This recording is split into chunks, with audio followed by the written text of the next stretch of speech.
I don't know who Kenny Lou is at all. I think I even been on a show with him one time. A show. I think it was, I don't even know who the hell it was. I don't know who the guy is, but the dues payer takes the call live on air. I'll try and call the dues payer and get his take. I don't know why these two are even having an issue. That's the part I don't understand, but I'm going to get into exactly what happened here. I'm getting a call Ooh. from one Stevie Lou. I told you he was watching. Hi, Stevie. Hi, Stevie. You're on the air. Hey, what's up, buddy? Hey, can I send you a link? You want to come in here? Can I send you a link? Do you want to come in here? Now, again, we learned about compound questions. Compound question being a question that has technically two questions in it. Can I send you a link? Do you want to come in here? And no and yes. If you answered yes, for example, you don't know which question the person is answering. Can I send you a link? Do you want to come in? Just calm down. Can I send you a link?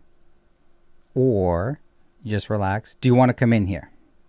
I mean, it's just weird. You don't have to talk to me through the screen. You have my phone number. I know. I DM'd you, and you're the one who didn't respond. You went and talked to Kevin about it instead of just respond. You know, I wasn't upset with you, right? I was actually complimenting. Guys, if you're going to have an argument or communicate, don't talk over each other. Dues pair, calm down. I know you're excited. Your heart rate starts to pump. Your blood pressure goes up. Your adrenaline is now spiking within your body. This happens to everyone in every situation where you're going to fight, flight, or freeze. But you have to make it so that we can understand what the hell is going on. Especially when communicating via audio, you need to not speak over the other person. He should know that by now. After all the years working on Howard Stern show, and then obviously what he's doing now. Don't speak over each other. You have a cool conflict here, but we can't hear what the other person's saying. Strange. Huh? It seemed a little strange because we don't message normally. So you just out of the blue send this message to me. I take that as kind of like, now you're doing some Chad shit. Like when Chad sent the message to Bert Kreischer, I know where you live. Oh, I'm not really sending you a message that's threatening. I'm just, Stevie, I don't think. Really quick. So he's making it appears to sound like an allegation that Shuley sent some form of communication, a DM or something, for which Stevie Lou is interpreting as a veiled threat. Now, I mean, is Stevie Lou really scared of the dues payer? I don't know. In New York State, in terms of threats, a person has to reasonably believe that they are in fear that the person making the threat could actually fulfill it and would cause some form of harm. So it's about the interpretation of the person who received the threat. That's why when High Pitch makes these quote-unquote threats, a lot of the times he can't be convicted technically because the person that receives it either knows or should know that Eric can't fulfill any of it. This is the craziest thing, how transparent you. Someone call in 747-233-4996. I need some background as to what these two idiots are fighting about. I'll give the dues payer a call, and I'm not sure if he'll pick up at this point, but we'll see. Someone sent me a message last night. They were like, watch, tomorrow morning, Shuley is going to do exactly what you just did today, trying to act like you were doing this, that. You're a piece of shit. You're a snake, and you're... All right, so it is kind of weird when someone tells you, oh, I received a text, and they told me that they are going to do exactly what you're doing now. That actually is an indicator of paranoia. I'm paranoid schizophrenic. I don't know who Stevie Lou is, but it's an indicator of it. Obviously, other indicators are when people tell you that they're being followed, that the government is listening to them and watching them. The beauty of mental illness is it is so easily detectable. Once you apply the indicators, they will be the same exact characteristics throughout. So I'm not saying that Stevie Lou has any of those, but it's a little bit of an indicator where he's believing a random text and then trying to apply it to the situation. Again, I don't know what the hell these two idiots are talking about. Maybe 862 can clue us in. I can clarify that you're an evil little midget, and you're probably know that already. Get orphans one day from your little big fucking mouth. You're probably the first one who's going to get whacked. Not that I'm saying that you should be, but you probably will be. You're I mean, fuck. You're right, though. If you think about who in the Dabbleverse could die this year, I'm sure I'm near the top, just in terms of having enemies. But do you have any reason why the Dewspayer and this guy Stevie Lou are fighting? You just watched the show, you would know. Yeah, but I Your can't fucking watch more than a show's few too minutes. fucking boring. Yeah, I know well, that's what you say.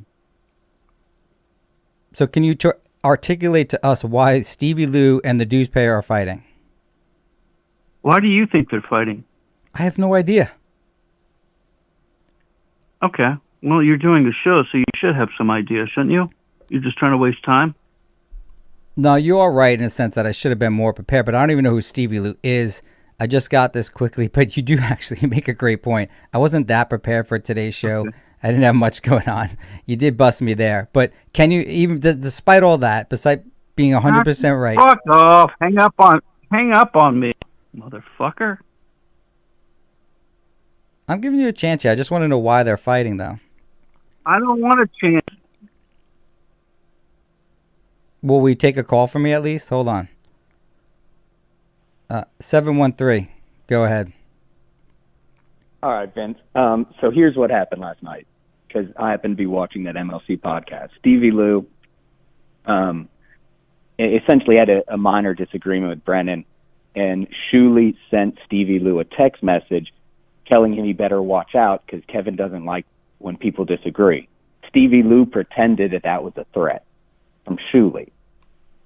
Now, I should also mention that Stevie Lou is going through a lot of shit right now.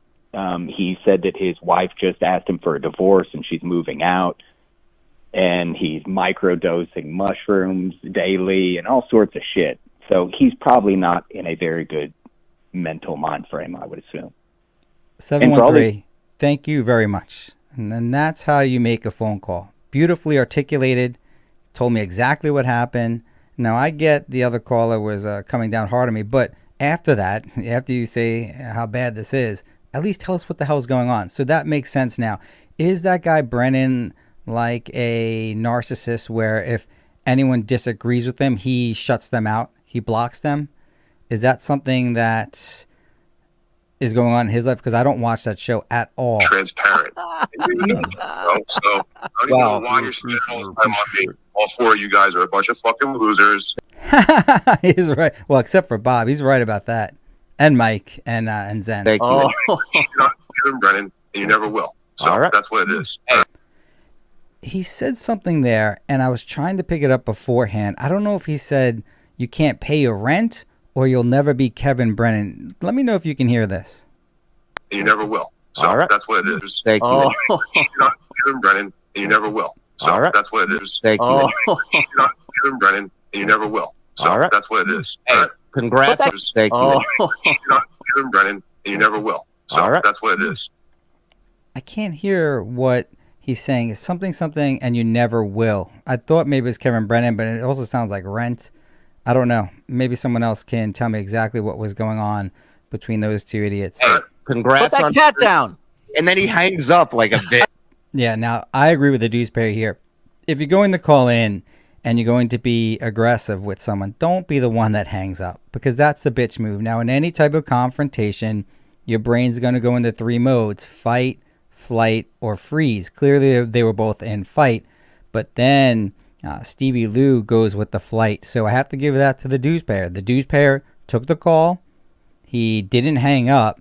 And again, going into this show, I had no idea what the hell was going on. I thought that the Dewsbury potentially could have been punked by this guy. And when I say punked, not tricked, but just taken advantage of verbally. But I'll have to give this one, as much as I hate to say, to the Dewsbury. He held on to the call. He didn't hang up. He put it on. So you have to give the Dewsbury credit. Love him or most likely hate him. You have to give him credit for that. Put that cat down, Stevie.